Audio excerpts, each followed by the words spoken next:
Office میں ادھر ادھر ارد گرد ہر طرف لڑکیاں کام کرتی ہیں، میرا کوئی دن گناہ کے بغیر نہیں گزرتا، مجھے دائیں بائیں کہیں نہ کہیں سے روز گناہ کی آفر ہوتی ہے اور میں ڈیلی گناہ کرتا ہوں۔ تو اب آپ مجھے بتائیں کہ میں آپ جیسا کیسے بن سکتا ہوں؟ پھر کہنے لگا کہ میرے بارے میں یہ سمجھ لیں، I eat everything, I do everything. ان دو لفظوں میں اس نے اپنی پوری زندگی کی ترتیب بتا دی، I eat everything, I do everything. اب ایسی اس نوجوان کی زندگی، اور وہ کہتے ہیں کہ جی میں نیک بننا چاہتا ہوں۔ اس عاجز نے اسے بتایا کہ بھائی توبہ کے کلمات پڑھو، اور ایک ذکر قلبی کا طریقہ ہے، یہ عاجز آپ کو بتائے گا کرنا، اس کی برکت آنکھوں سے دیکھنا۔ وہ کہنے لگا مگر مجھے یہ بتائیں کہ میں گناہ سے کیسے بچ سکتا ہوں؟ یہ جو میرے آگے پیچھے ہر وقت حور پریاں پھرتی ہیں، یہ مجھے گناہ سے پیچھے رہنے نہیں دیتی۔ اس عاجز نے کہا کہ آپ کے لیے بچنا مشکل ہے، اللہ تعالی کے لیے بچانا آسان ہے۔ آپ اس عمل کو کر دیکھو، اس کی برکتیں دیکھنا۔ کہنے لگا ٹھیک۔ وہی بیٹھے بیٹھے اس عاجز نے اس کو بیٹھ کے کلمات پڑھائے اور یہی ذکر کا طریقہ سمجھایا، اور وہ بچہ بھی چلا گیا نوجوان، اور یہ عاجز بھی اپنی فلائٹ پر چلا گیا۔ 3 مہینے کے بعد اس کا خط آیا۔ اس عاجز نے اب بھی اس کو اپنے ریکارڈ میں محفوظ رکھا ہے۔ تو اس خط میں اس نے 2 باتیں لکھی۔ پہلی بات تو اس نے یہ لکھی کہ میں 5 وقت کی نماز تو پڑھتا ہی ہوں، کبھی کبھی مجھے تہجد کی بھی نماز نصیب ہو جاتی ہے۔ یہ اس نے پہلا پوائنٹ لکھا کہ میں 5 وقت کی نماز تو پڑھتا ہی ہوں، کبھی کبھی مجھے تہجد کی بھی توفیق نصیب ہو جاتی ہے۔ اور دوسرا پوائنٹ اس نے لکھا، میں اس بات پہ حیران ہوں کہ گناہوں کے سمندر میں رہتے ہوئے میں گناہوں سے کیسے بچا ہوا ہوں۔ اس عاجز نے پھر اس کا جواب تفصیلی لکھا اور اس کو سمجھایا کہ ہمارے بزرگ فرماتے تھے، ہمارے بڑوں کی دعائیں ہمارے گرد پہرا دیا کرتی ہیں، ہمارے بڑوں کی دعائیں ہمارے گرد پہرا دیا کرتی ہے۔ دور بیٹھا کوئی تو دعائیں دیتا ہے، دور بیٹھا کوئی تو دعائیں دیتا ہے، میں ڈوبتا ہوں سمندر اچھال دیتا ہے۔ اللہ تعالیٰ بندے کی گناہوں سے حفاظت فرما لیتے ہیں۔ ملتان شہر میں ایک دفعہ اس عاجز نے بیان کیا، جب بیعت کے لیے لوگ اکٹھے ہوئے تو اس عاجز نے دیکھا کہ ایک آدمی دوسرے کو کہہ رہا ہے کہ تم بھی بیعت ہو جاؤ، تم بھی بیعت ہو جاؤ۔ وہ کہتے ہیں ہو جاؤں گا، ہو جاؤں گا۔ اس عاجز نے جب دیکھا تو اسے کہا کہ بھئی کیوں پش کر رہے ہو؟ یہ تو خوشی کی بات ہے، دل کے سودے ہیں۔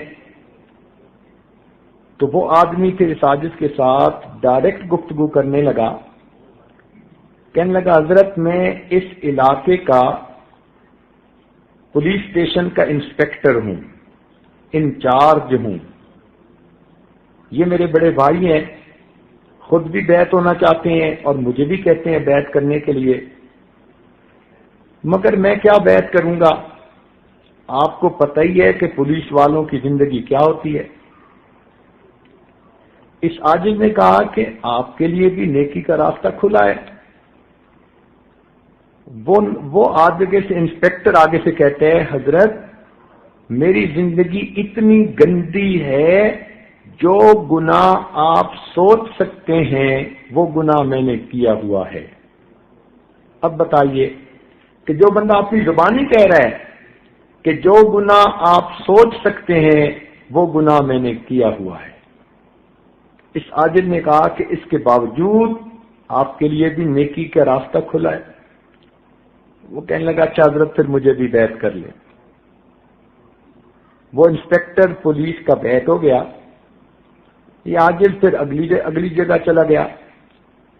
کوئی 4 مہینے کے بعد دوبارہ پھر اسی جگہ گلگشت کالونی میں جانے کا موقع ملا. عصر کی نماز پڑھی تو جیسے ہی جانے کے لیے اٹھے کوئی آدمی آیا اور اس نے پیچھے سے آپ کے بندے کو ہگ کیا.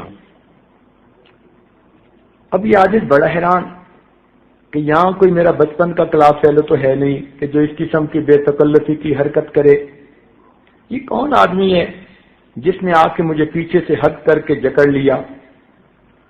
تھوڑی دیر تو صبر کیا. جب چھوڑا تو اس کا چہرہ دیکھا تو کوئی چھوٹی چھوٹی اس کے چہرے پر داڑھی. تو فوراً ذہن میں خیال آیا کہ یہ تو وہی پولیس انسپیکٹر ہے. اس عاجز نے کہا او تھانے دار صاحب کیا حال ہے. تو جب یہ کہا تو اس نے فوراً آگے سے جواب دیا حضرت تھانے دار تو اس دن مر گیا تھا اب آپ کا غلام زندہ ہے.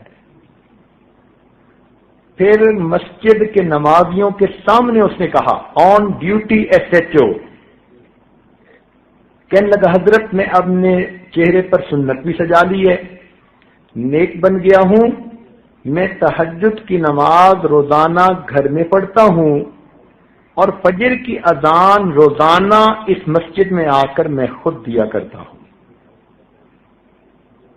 ایسی برکت کہ علاقے کا on duty S H O گھر میں تہجد پڑھتا ہے اور محلے کی مسجد میں آ کے فجر کی اذان دیتا ہے.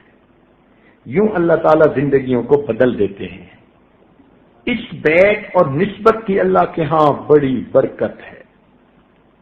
اللہ تعالیٰ بندے کو ظاہری مصیبتوں سے بھی بچاتے ہیں اور اللہ تعالیٰ اخلاقی مصیبتوں سے بھی بچاتے ہیں. چنانچہ ایک نوجوان فیکٹری میں مینیجر تھا. اس عاجز کا کلیگ تھا کسی زمانے میں. ایک دفعہ وہ مہمان خانے میں آیا, ہتھکڑی لگی ہوئی, 2 پولیس والے ساتھ ہیں. یہ عاجز دیکھ کے بڑا حیران ہوا. اس نے ایم ایس سی کیمسٹری کی ہوئی تھی, ایم بی اے کیا ہوا تھا, بڑا لرنڈ بچہ تھا اور ایک مینیجر کے طور پہ کسی فیکٹری میں کام کر رہا تھا. اس حالت میں دیکھ کے یہ عاجز بڑا حیران ہوا. پوچھا کیا بنا؟ کہنے لگا حضرت میرے اوپر اس وقت قتل کا مقدمہ ہے. میں جیل سے سپرنٹینڈنٹ پولیس سے اسپیشل اجازت لے کر آپ سے دعا کروانے کے لیے آیا ہوں اور یہ پولیس والے میرے ساتھ ہیں. پوچھا بنا کیا؟ اس نے عجیب ہی سٹوری سنائی. کہنے لگا بڑے بھائی کی شادی ہوئی اپنی فرسٹ کزن کے ساتھ. 4-6 مہینے بڑے اچھے گزرے. ایک دن معمولی بات پہ کوئی دونوں میں بحث تکرار ہو گئی تو میری بھابھی روٹھ کر اپنے میکے چلی گئی. ہمارے گاؤں سے ان کے گاؤں کا فاصلہ کوئی 1 میل کا آمنے سامنے گاؤں ہے. میں جب شام ڈیوٹی سے واپس گھر گیا پتہ چلا کہ بھابھی روٹھ کے چلی گئی. میں نے بڑے بھائی کو سمجھایا کہ نہیں وی آر سیم بلڈ, ہمیں جانا چاہیے اور بھابھی کو منا کے لانا چاہیے. یہ نوجوان اپنے پورے خاندان میں سب سے زیادہ ریسپیکٹڈ فگر تھی اور سب سے زیادہ ایجوکیٹڈ فگر تھی, تعلیم یافتہ, اور پورے فیملی کا سب سے زیادہ باعزت شخص تھا. پورا شہر اس کی عزت کرتا تھا. اتنے اچھے اخلاق والا, اتنا پیارا نوجوان. کہنے لگا میں نے اپنے بھائی کو گاڑی میں بٹھایا. میں نے کہا چلو بھابھی کو لے کے آتا ہوں.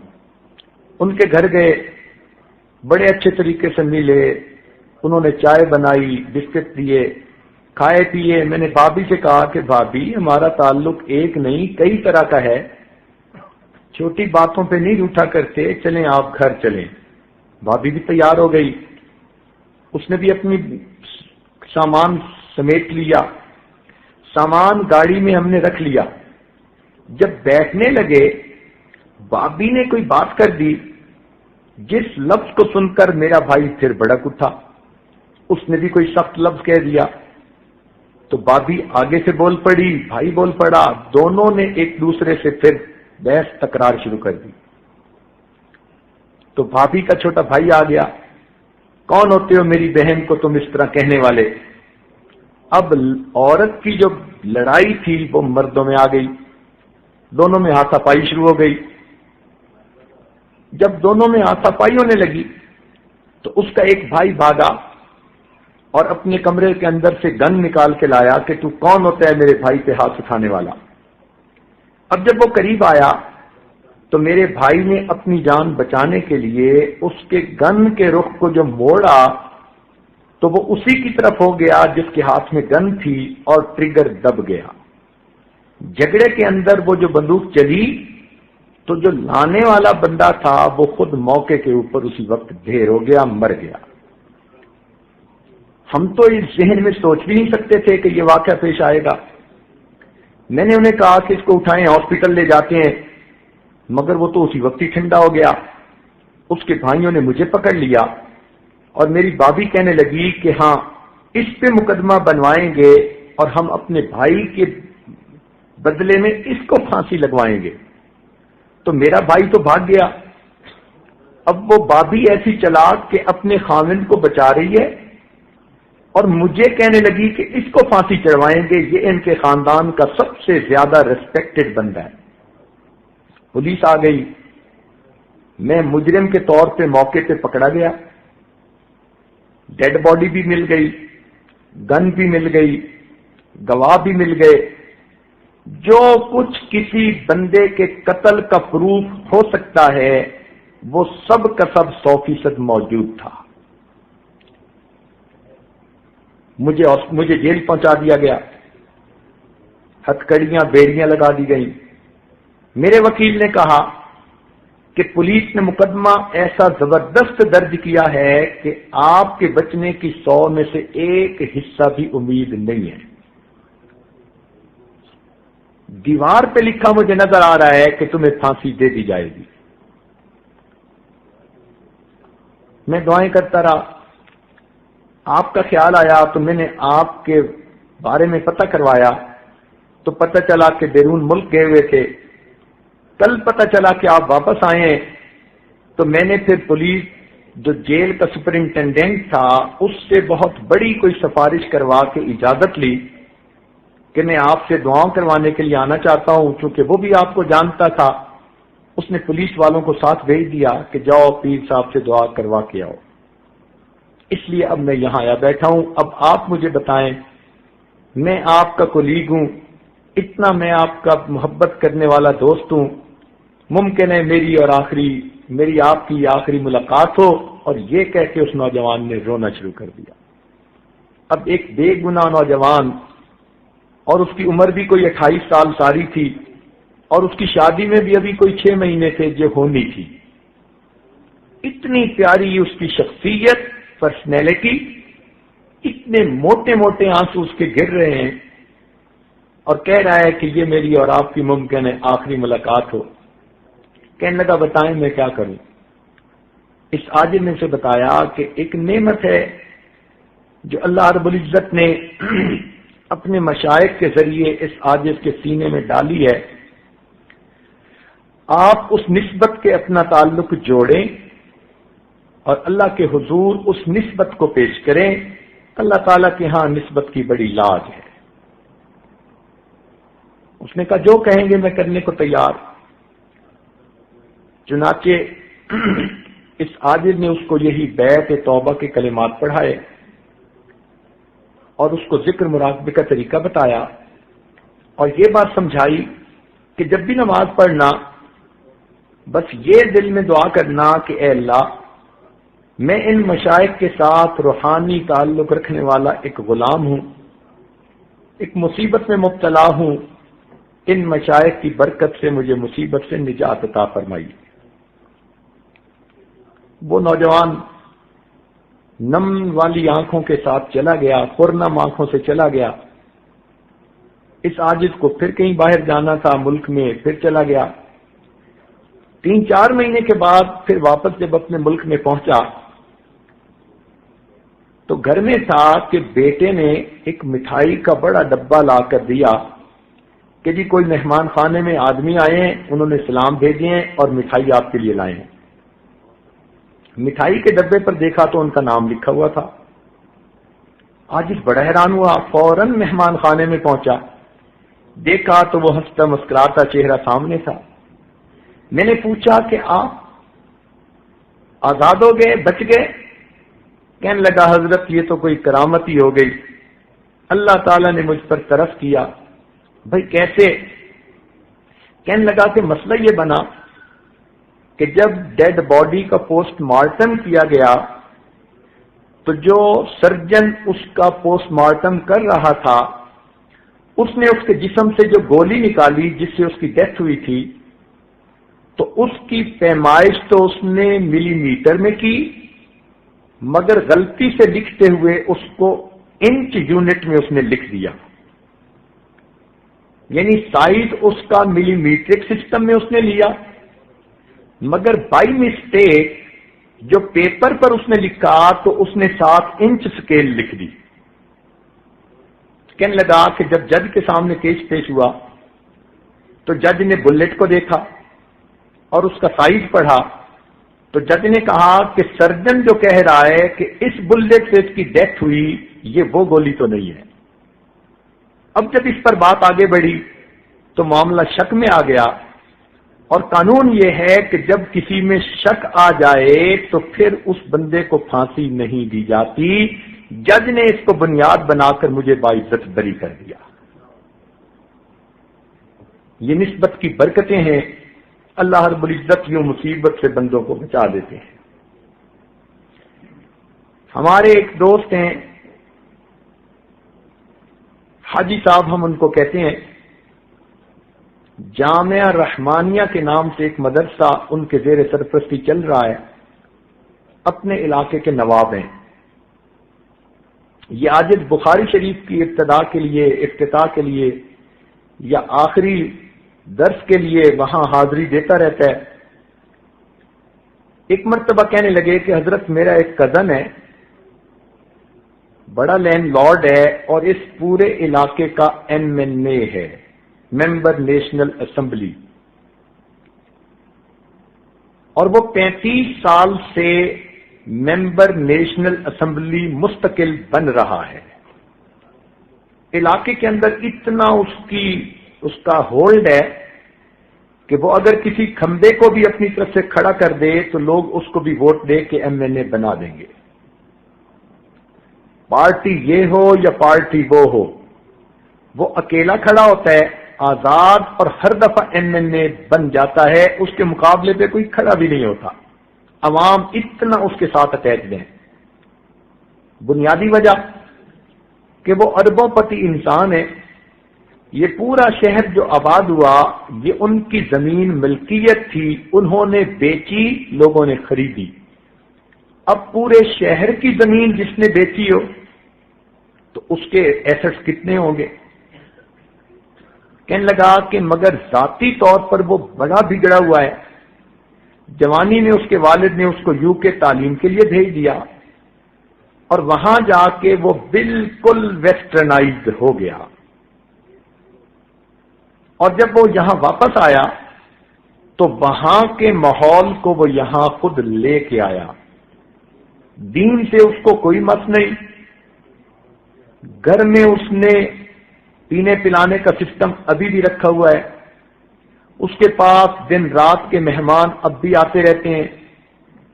اس کی ذاتی زندگی اتنی گندی ہے کہ سوچ بھی نہیں سکتے، لیکن کیونکہ مالدار ہے، لوگوں کے کام کرواتا ہے، لوگ کہتے ہیں جی اس کی ذاتی زندگی کا وہ جانے، ہمارے بیٹے کی نوکری لگوا دی، ہماری مصیبت دور کر دی، ہمارا کیس ختم کروا دیا۔ چونکہ وہ پبلک کے کام کرواتا ہے تو پبلک ووٹ اسی کو دیتی ہے۔ میرا جی چاہتا ہے کہ وہ لکھا پڑھا ہے، اس وقت اس کی عمر کوئی 65 سال کے قریب ہو چکی، تو اگر آپ اس کے ساتھ ملاقات کر لیں تو ہو سکتا ہے اس کی زندگی بدل جائے۔ اس عاجز نے کہا کہ ابھی تو فرصت نہیں، واپس جانا ہے، اتنا ہے کہ جب جاؤ تو اس کو اس عاجز کا سلام پہنچا دینا۔ جب اگلے سال پھر بخاری شریف کی تقریب کے لیے گئے تو حاجی صاحب بڑے خوش، حضرت میں نے پچھلے سال آپ کے سلام دیے تھے، اور ایم این اے صاحب تھوڑی دیر سوچتے رہے، پھر کہنے لگے یار آپ کے پیر صاحب آئیں تو میری بھی ملاقات کروانا۔ تو حضرت آج تو آپ کی میں نے ضرور ملاقات کوانی ہے۔ اس عاجز نے کہا کہ ان کے پاس جائیں اور جا کر کہیں کہ اگر میں آپ کو ملنے کے لیے آؤں تو بئس الفقیر علی باب الامیر، برا فقیر وہ ہوتا ہے جو کسی امیر کے دروازے پہ چل کے جائے، اور اگر آپ ملنے کے لیے آئیں گے تو نعم الامیر علی باب الفقیر، آپ نعم الامیر بنیں گے، فقیر کے پاس چل کے آئیں گے۔ اب آپ بتائیں کہ کیا کرنا بہتر ہے؟ جب حاجی صاحب نے جا کے اس کو کہا، اس نے کہا اچھا میری پجاروں نکالیں۔ وہ تو وہی مدرسے میں ہی آ گیا۔ مدرسے کے طلباء نے دیکھا کہ ایم این اے صاحب آ گئے، وہ بڑے حیران کہ اس کا تو دین سے کوئی تعلق ہی نہیں نظر آتا تھا، نہ جمعہ میں نہ مسجد میں نہ عید میں، یہ تو بندہ ہی اور طرح کا تھا۔ خیر وہ مدرسہ میں آیا، اس عاجز کے پاس کمرے میں بیٹھا، اس عاجز نے اس کے سامنے تھوڑی دیر توبہ استغفار کے عنوان پر بات کی، سنتا رہا، پھر کہتے ہیں حضرت توبہ تو وہ کرے جس کی کچھ نیکیاں ہوں اور کچھ گناہ ہوں، اور جس کے پاس ہو ہی گناہ، نیکی ہو ہی نہیں، وہ کیا کرے؟ اس عاجز نے سمجھایا کہ نہیں، آپ کے پاس بھی نیکیاں ہیں، گناہ بھی ہیں۔ کہنے لگا میں تو کوئی نیکی کا کام نہیں کرتا۔ میں نے کہا دیکھو، نیکی صرف مصلے کے ساتھ وابستہ نہیں ہوتی، نیکی کا پھیلاؤ بہت زیادہ ہے۔ آپ کے پاس بیوائیں آتی ہیں، آپ ان کو سپورٹ کرتے ہیں؟ کہنے لگا جی ہاں کرتا ہوں۔ یتیم بچیوں کی شادیاں کرواتے ہیں؟ جی میں کرتا ہوں۔ دکھ اور مصیبت زدوں کی مصیبت دور کرنے میں ان کی ہیلپ کرتے ہیں؟ جی میں کرتا ہوں، یہ کام تو میں بہت کرتا ہوں۔ میں نے کہا یہ سب نیکی کے کام ہیں، اللہ تعالیٰ نے آپ کو نیکی کے کام کی بھی توفیق دی ہے، بس مصلے کے ساتھ آپ کو لگاؤ نہیں۔ آپ کی زندگی کی ترتیب ذرا اس وقت تک کافروں والی ہے، جو کافر ملکوں میں ہے، مگر چونکہ آپ کلمے پر ابھی قائم ہیں اس لیے ایمان سلامت ہے۔ آپ خدا کو مانتے ہیں، پیغمبر اسلام کو مانتے ہیں، قرآن کو مانتے ہیں، ملائکہ کو مانتے ہیں۔ کہنے لگا جی ہاں میرا ایمان تو پکا ہے۔ میں نے کہا باقی پھر سب غلطیاں معاف ہونے کے قابل۔ کہنے لگا جی اچھا پھر مجھے بتائیں میں کیا کروں؟ اس عاجز نے اس کو یہی بیت کے کلمات پڑھائے اور اس کے قلب پر انگلی رکھ کر اللہ اللہ کی ضرب لگائی اور اس کو کہا کہ بس آپ یہ ذکر مراقبہ کرنا شروع کر دیں۔ یہ عاجز واپس آ گیا۔ اب ہوا کیا کہ یہ واپس گھر گئے تو ایک رات میں اللہ تعالیٰ نے ان کے دل کی حالت کو بدل دیا۔ اگلے دن یہ اٹھے اور اپنی بیوی کو کہنے لگے کہ گھر میں جتنی شراب کی بوتلیں پڑی ہیں سب توڑ دو اور شراب گٹر کے اندر بہا دو۔ بیوی حیران کہ یہ کیسا نصیب والا دن چڑھا کہ میرا میاں آج شراب سے توبہ کر رہا ہے۔ پھر اس نے اپنی بیوی کو کہا کہ یہ جتنی ماڈل گرل قسم کی لڑکیاں آتی ہیں ان کو کہو کہ آج کے بعد میرے گھر کے دروازے ان کے لیے بند ہیں۔ وہ بیوی سوچنے لگی کہ میں تو دنیا میں آ گئی، میرے سامنے سب کچھ ہوتا تھا، میں بول نہیں سکتی تھی، آج میرا میاں ہر ایک سے توبہ کر رہا ہے۔ چنانچہ اس نے وہ جو 8-10 ماڈل قسم کی تھیں ان میں سے ہر ایک کو 10-10 لاکھ روپے دے کر ان کو کہا کہ جاؤ اپنا گھر خریدو، اپنا گھر بساؤ، آج کے بعد اس گھر میں تم نے نہیں آنا۔ ان سے بھی اس نے جان چھڑوا لی۔ اب تیسرے دن بیوی کے ساتھ بیٹھا ٹی وی پہ خبریں دیکھ رہا تھا تو ٹی وی پہ خبر لگی کہ حج پروازیں شروع ہو چکی ہیں اور حاجی لوگ جا رہے ہیں۔ اپنی بیوی سے کہتا ہے میری زندگی کے 65 سال گزر گئے، میں درجنوں مرتبہ یورپ امریکہ کا چکر لگا کے آیا، مگر آج تک مجھے مکہ مدینہ دیکھنے کی توفیق نہیں ہوئی۔ میرا دل کرتا ہے میں بھی حج کروں۔ بیوی نے کہا کہ آپ تو ابھی جا سکتے ہیں، اس میں کیا رکاوٹ ہے؟ وہیں بیٹھے اس نے منسٹر آف ریلیجس افیئرز کو فون کیا کہ میں جانا چاہتا ہوں۔ اس نے کہا جناب آپ 35 سال سے MNA ہیں، آپ ابھی آئیں تو ہم آپ کو ایز اے اسپیشل کیس ابھی بھیج دیں گے۔ چنانچہ اس نے اپنا سامان بنایا اور نیکسٹ ڈے اپنے شہر سے اسلام آباد پہنچا۔ انہوں نے حاجیوں کے ایک گروپ کا اسے امیر بھی بنا دیا اور اس کو روانہ کر دیا۔ اللہ تعالیٰ کی شان دیکھیے، حج کے سفر میں اللہ نے اس کی زندگی بدل دی۔ لوگ کہتے تھے کہ اس نے وہاں حاجیوں کی اتنی خدمت کی کہ پتہ ہی نہیں چلتا تھا یہ کوئی نواب ہے یا کسی کا زر خرید غلام ہے۔ ایسے مٹ کے خدمت کی اس نے، کھانے لا رہا ہے، حالانکہ یہ ہارٹ پیشنٹ بھی تھا۔ بہرحال جب یہ مدینہ طیبہ جانے لگا تو اس کے دل میں یہ بات آئی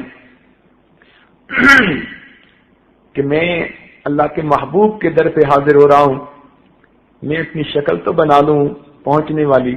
چنانچہ اس نے چہرے کے اوپر داڑھی والی سنت سجانے کی نیت کر لی۔ اب یہ حج کے بعد واپس آیا، لوگ حیران، سر پہ ٹوپی، چہرے پہ ریش سجی ہے، 5 وقت کا نمازی بن گیا۔ اب شہر کے علماء کو پتہ چلا تو سب علماء نے مل کے مشورہ کیا کہ پہلے تو ہماری صرف بنتی نہیں تھی، اب یہ نیک بن گیا، اب ہمارا حق بنتا ہے کہ ہم چل کے جائیں اور ان کو جا کر مبارکباد دیں۔ چنانچہ شہر کے 30-35 علماء ان کی ملاقات کے لیے گئے۔ یہ عصر کی نماز پڑھ کے فارغ ہوئے،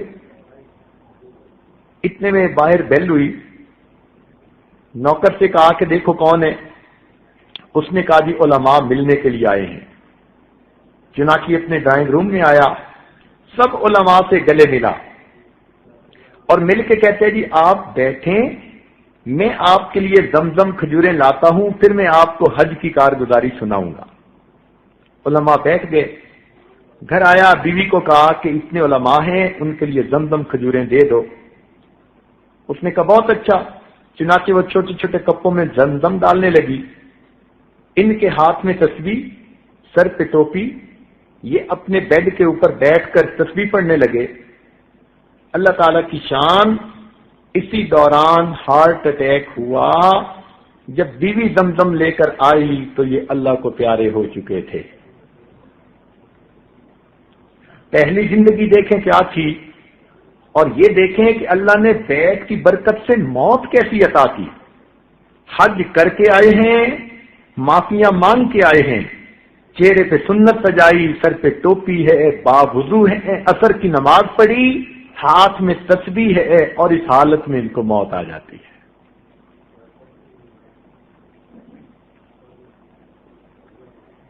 حضرت قاری محمد طیب رحمۃ اللہ علیہ کا واقعہ ایک کتابوں میں لکھا ہے کہ ایک عورت نے ان سے بیعت کی اور اس کے بعد اس عورت کا ان سے کوئی رابطہ بھی نہ رہا۔ 20 سال گزر گئے اور 20 سال گزرنے کے بعد جب اس عورت کی وفات کا وقت آیا تو وہ عورت کہتی تھی کہ وہ دیکھو مولانا بیٹھے ہیں اور مجھے کلمہ پڑھا رہے ہیں، وہ دیکھو مولانا بیٹھے ہیں کلمہ پڑھا رہے ہیں۔ 2 مرتبہ اس نے کہا، اونچی آواز سے کلمہ پڑھا، اللہ کو پیاری ہو گئی۔ تو یہ بیعت کی نسبت کی ایک برکت ہوتی ہے جو بندے کے ایمان کی حفاظت کا سبب بن جاتی ہے۔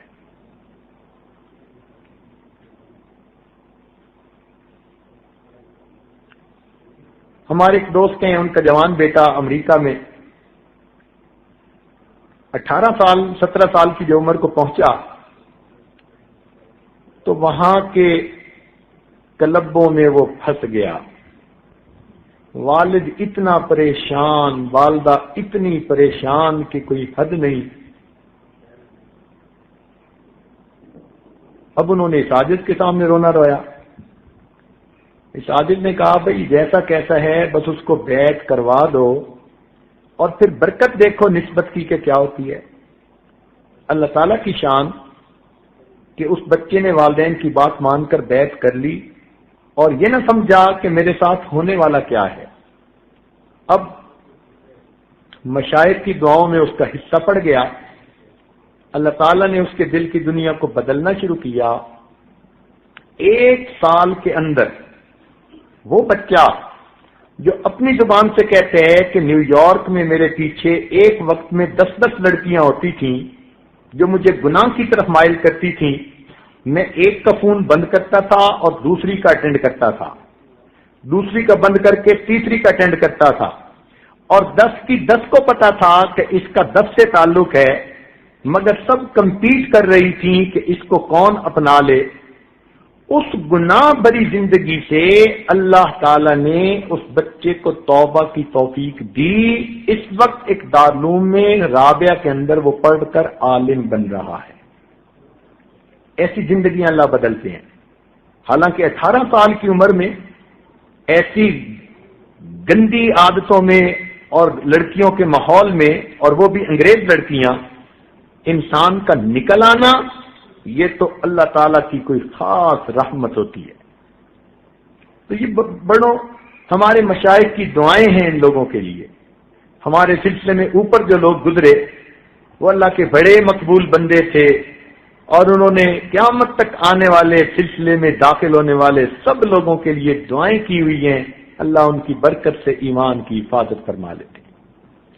ہمارے حضرت رحمت اللہ علیہ کا ایک واقعہ ہے، ری یونین میں تشریف لے جاتے تھے، وہاں کے ایک عالم بیت تھے اور ان کے سب بیٹے اور بیٹیاں عالم، حافظ، قاری، عالمات، حافظات، قاریات تھیں۔ تین خانہ ہم آفتابست، اس گھر کا ہر فرد سورج چاند کی طرح چمکتا تھا، لیکن ایک ان کا بیٹا جس نے فرانسیسی زبان پڑھی اور یونیورسٹی میں پروفیسر لگ گیا، وہ لڑکا ایسے ماحول میں پھنسا کہ سرے سے دہریہ بن گیا۔ اب گھرانہ علماء کا اور ایک بیٹا ان میں سے دہریہ، بے عمل بے نماز نہیں، وہ سرے سے اللہ تعالی کے وجود کا منکر تھا۔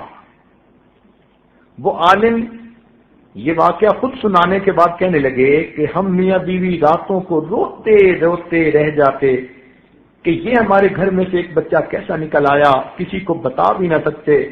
میں مسجد کا پیش امام، لوگوں میں میری اتنی عزت قدر، میرے بچے اتنے نیک، میری بیٹیاں اتنی نیک، اور ان میں سے ایک گھر کا فرد وہ دہریہ بن گیا۔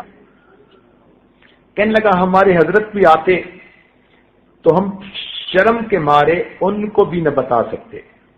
یہ بات ذہن میں رکھیے کہ جس طرح مریض کو چاہیے کہ ہر بیماری اپنے ڈاکٹر کو بتائے تب علاج ہوگا، اسی طرح مرید کو بھی چاہیے کہ اپنی روحانی ہر بیماری کی اطلاع شیخ کو ضرور دے تاکہ اس کا علاج ہو سکے۔ اگر مریض شرم کرے کہ میں ڈاکٹر کو بیماری کیسے بتاؤں تو اس کی بیماری کا علاج نہیں ہوگا۔ اسی طرح مرید شرم کرے کہ میں اپنا یہ گناہ کیسے بتاؤں تو اس کا علاج نہیں ہوگا۔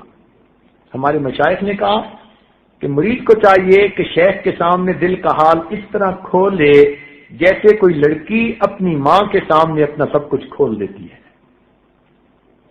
تو خیر ایک دن انہوں نے حضرت کے سامنے اپنے دل کا غم کہہ ڈالا۔ حضرت نے فرمایا کہ اپنے بیٹے کو بیعت کروا دو۔ ان کا حضرت وہ تو نہ دین کو مانتے ہیں نہ خدا کو مانتے ہیں، وہ بیعت کہاں ہوگا؟ حضرت نے کہا آپ والد ہو، اسے سمجھا بجھا کے بیعت کروا دو۔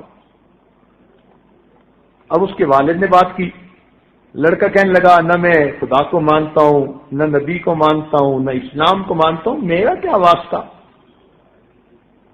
والد صاحب نے کہا بیٹا ہم سب بیعت ہیں، تم بھی بیعت کر لو۔ جب زیادہ پش کیا تو وہ کہنے لگا کہ اچھا آپ لوگوں کی مجبوری سے میں بیعت تو کر لیتا ہوں مگر میں نے کرنا کرانا کچھ نہیں۔ انہوں نے حضرت صاحب سے پوچھا، حضرت صاحب نے فرمایا کہ میں نے تو کرنے کے لیے کچھ کہا بھی نہیں، میں نے تو کچھ نہیں کہا کہ یہ کرنا وہ کرنا، کچھ نہ کرے، فقط بیٹھ کے کلمات پڑھے اور پھر اس کی برکت آپ دیکھیے۔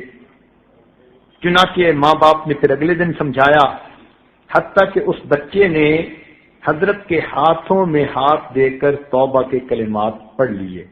وہ نہ سمجھ سکا کہ کسی اللہ والے کے پڑھانے پر جو یہ کلمات پڑھے جاتے ہیں، اس توبہ کو ایک نسبت ہوتی ہے بزرگوں کے ساتھ۔ اب کیا ہوا کہ وہ گھر میں تو پہلے بھی ہوتا تھا لیکن حضرت سے ملتا ہی نہیں تھا۔ اب بیت کی برکت کے بعد اس کے دل میں حضرت کی عقیدت محبت پیدا ہونی شروع ہو گئی۔ چنانچہ کبھی وہ گھر سے کھانا لا کے حضرت کے سامنے دسترخوان بچھا دیتا، کبھی پانی لا کے دے دیتا، کبھی دروازہ کھول دیتا، کبھی محفل میں بیٹھ کے 2 باتیں سن لیتا۔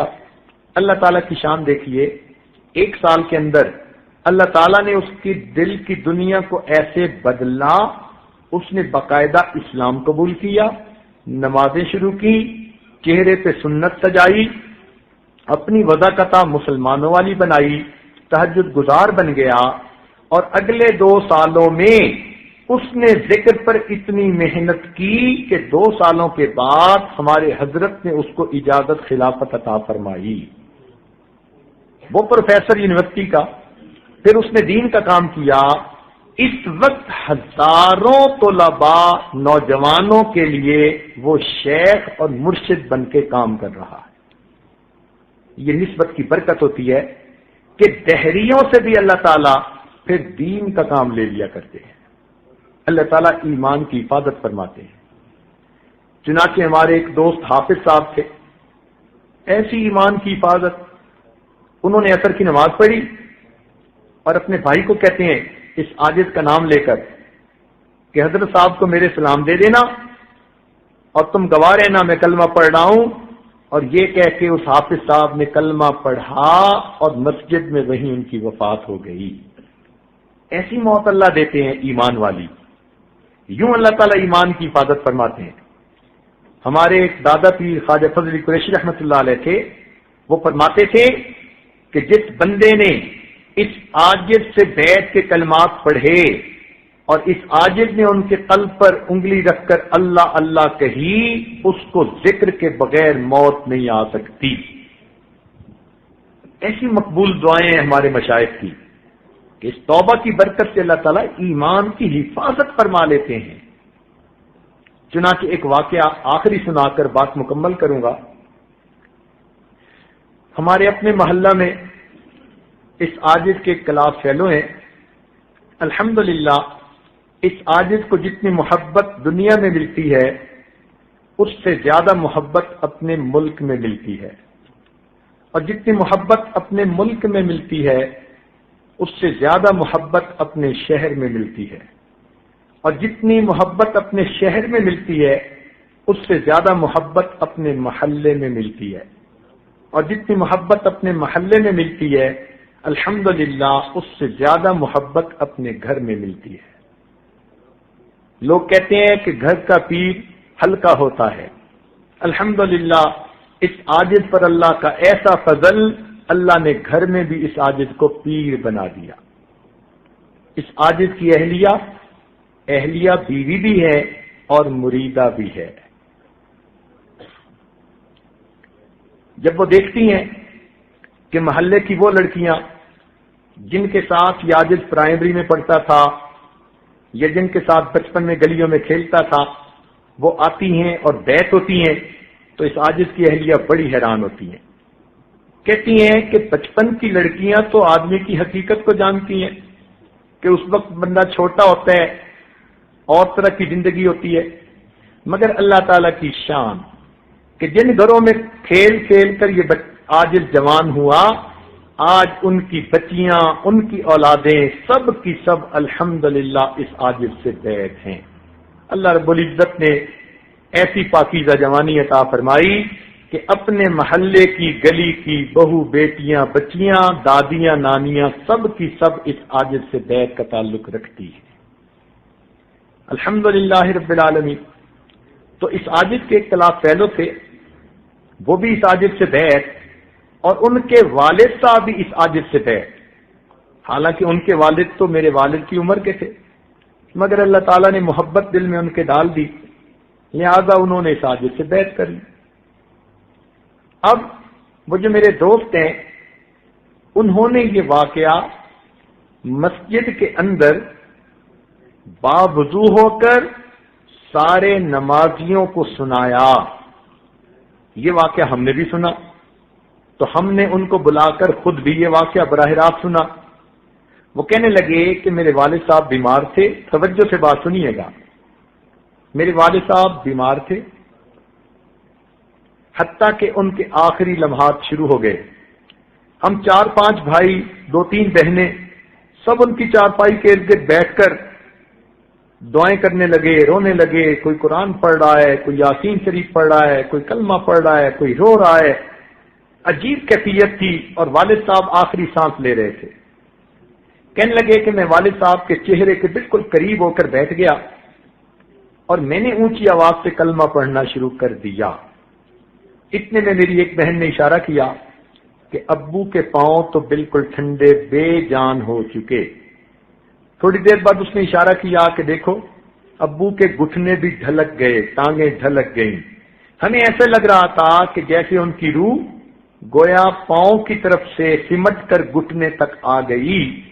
سانس اکھڑا نہیں تھا، تیز ہو گیا تھا، اور لگتا تھا کہ بس چند منٹ کی بات ہے. کہنے لگے کہ ایسے میں نے والد صاحب کے چہرے کو متواتر دیکھ رہا تھا. والد صاحب کے ہونٹ بند، میں کلمہ پڑھ رہا ہوں، اور والد صاحب نے ایک مرتبہ بھی ہونٹ نہیں ہلائے کہ میں سوچتا کہ والد صاحب نے بھی کلمہ پڑھا. میرے دل میں یہ بات آئی، اے اللہ، کیا میرے والد صاحب کلمہ پڑھے بغیر دنیا سے جائیں گے؟ اس خیال کے آتے ہی میں اتنا رویا کہ کوئی حد نہیں. کہنے لگے اللہ نے میری مدد کی. میرے دل میں ایک خیال آ گیا. میں نے اپنے دل کے اندر دعا کی، اے اللہ، میرے والد صاحب کی بیعت کا تعلق فلاں سے ہے، اس عاجز کے بارے میں سوچا، اور ان کا بیعت کا تعلق فلاں سے ہے، فلاں سے ہے، اور یہ سلسلہ اوپر چلتے چلتے صدیق اکبر اللہ عنہ تک پہنچتا ہے. اے اللہ، اگر ان مشائخ کا تیرے ہاں کوئی مقام ہے، ان کی برکت سے ان کے ایمان کی حفاظت فرما دے. کہنے لگے میں نے اپنے دل میں یہ دعا مانگی، کلمح البصر، پلک چھپکنے کی دیر تھی، میرے والد صاحب نے ہونٹ کھولے، 5 مرتبہ کلمہ پڑھا، 5ویں مرتبہ روح پرواز کر گئی. یہ چھوٹی سی بات نہیں، اللہ رب العزت ایمان پہ موت عطا فرما دیتے ہیں، اس نسبت کی حفاظت ہو جاتی ہے. تو اس لیے یہ بیعت ایک روحانی تعلق ہے جو مشائخ کے ساتھ ہوتا ہے. اللہ تعالیٰ دنیا کی مصیبتوں سے بھی محفوظ فرما دیتے ہیں اس کی برکت سے، اور اللہ تعالیٰ ایمان کی بھی حفاظت فرماتے ہیں. بالخصوص جوان بچے بچیوں کی زندگی میں انقلابی تبدیلیاں بندہ خود محسوس کرتا ہے. اللہ تعالیٰ ہمیں اپنے مشائخ کی اس نسبت کی حفاظت کی توفیق عطا فرمائے، اور اللہ تعالیٰ ہمیں ایمان پر موت عطا فرمائے، اور قیامت کے دن نبی علیہ السلام کے ہاتھوں حوض کوثر کا جام عطا فرمائے. اب چند باتیں معمولات کے بارے میں کہ جو مستورات بیعت ہو چکی ہیں یا ابھی ہوں گی اس محفل میں، چونکہ آج رمضان شریف کی آخری محفل ہے، اس وقت بھی ہم توبہ کے کلمات پڑھیں گے. جو پہلے بیعت ہو چکی وہ تجدید بیعت کی نیت کر لیں گی، جو نئے سرے سے بیعت ہونا چاہیں گی وہ بیعت کی نیت کر لیں گی، اور جو دوسرے مشائخ سے عورتیں بیعت ہیں وہ فقط توبہ کی نیت کریں گی، تاکہ محفل میں توبہ کی قبولیت میں وہ بھی شامل.